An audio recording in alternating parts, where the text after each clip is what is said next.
তিনটা জিনিসের অপূর্ব সমন্বয় না হলে একটা দেশের ডেমোক্রেসি, একটা দেশের মুক্ত গণতন্ত্র, মানুষের জীবন এবং সভ্যতার কোনো বিকাশ ঘটে না। একটা হচ্ছে রাজনৈতিক দল, দ্বিতীয় হচ্ছে গণমাধ্যম, তৃতীয় হচ্ছে জনগণ।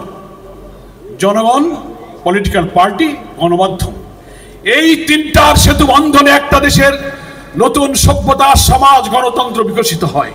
যে বাংলাদেশের 17 বছরের দুঃশাসন দেখেছি, সে রেজিমকে পরিবর্তন করে আমরা একটা নতুন বাংলাদেশ চেয়েছিলাম। সেটি হচ্ছে আগামীর বাংলাদেশ। জুলাই অভ্যুত্থানের সেই চেতনা, সেই স্পিরিট, সেই বোধ, কর্তৃত্ববাদী শাসন যেন আমাদের এখানে আর না আসে। আমাদের শহীদের রক্ত সাকিব, আমাদের মাহমুদ, আমাদের ওয়াসিম, আমাদের মুগ্ধ, আমাদের আবু সাইদ, তাদের রক্তের সাথে কিন্তু আমাদের বেইনসাফি হবে যদি আমরা একটি জনগণের সরকার প্রতিষ্ঠা করতে না পারি।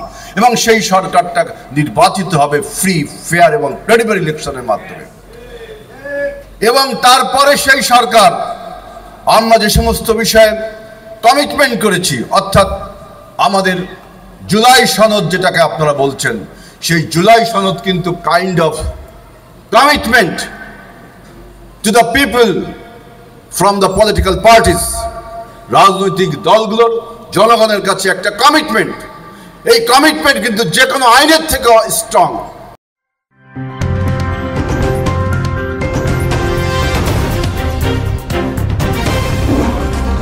Voice of Tiger.